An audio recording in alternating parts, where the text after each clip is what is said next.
Welcome back, fans of the Pro Wrestling Report. Prime time Saturday night. Damian Nelson sitting alongside David Hero, what a show it's been. It's been a great show. But even with all that we've talked about, there's still hot news to discuss. And the hot news, of course, is brought to you by PWRshow.com, where you can watch all of our episodes on demand for free on your time. That's PWRshow.com.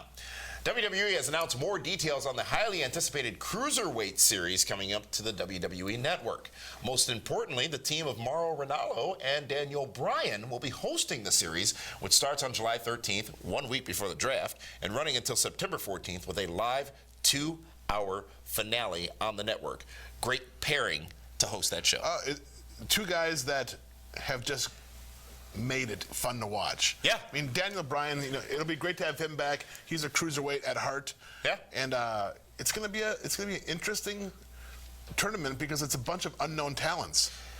Well, some known, including Tommaso Ciampa, who is from the Milwaukee area here. Arya Daivari. Yep. But I'm just saying there's 32 people total. There's a lot of them that are just coming off the indies. Yeah.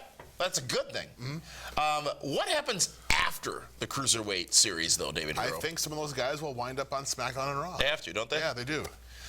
WWE is really top-loading their content for the month of July and going into SummerSlam. They have to. They've got so much going on. Well, here's why. Because people don't want to be indoors in the summertime.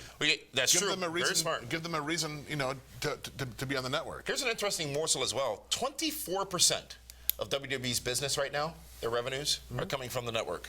24%. That's a big number. That is their biggest business piece right now. How many is that, would you say?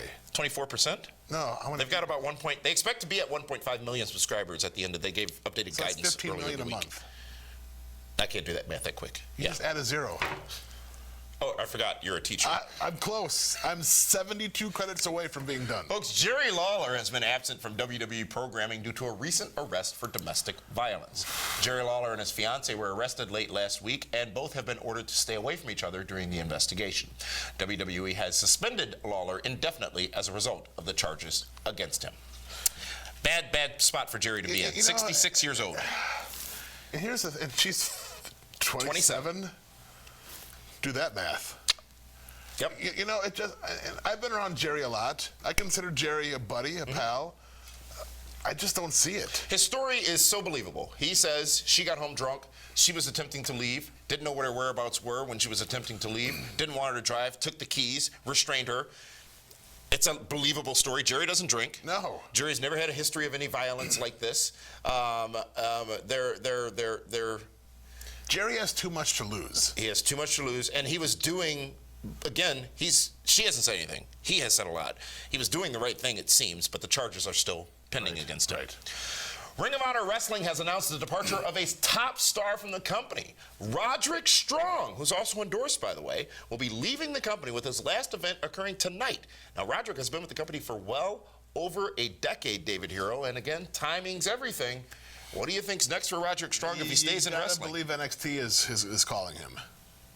What about TNA? Mike Bennett has had some success after leaving Ring of Honor and going to TNA. You know what's interesting? TNA has been re-signing a lot of their talents. But to what?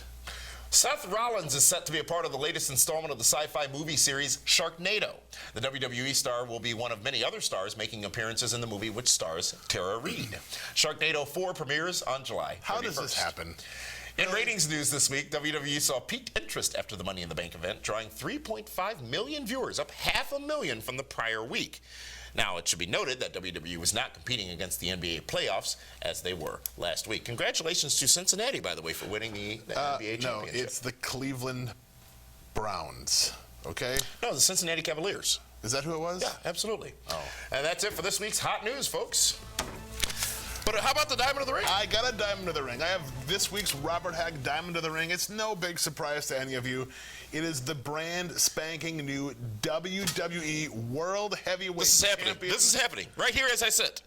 Dean Ambrose. And you hesitated. Well, Dean Ambrose wins the big Money in the Bank match, grabs the briefcase, waits until the time is right, cashes it in, hits the big DDT on Seth Rollins for the 1, 2, 3, and leaves Lost Wages as our new World Heavyweight Champion.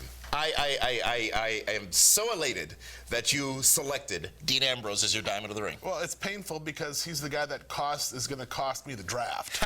Yes, 390 points. Dean Ambrose scored for the Nelson family.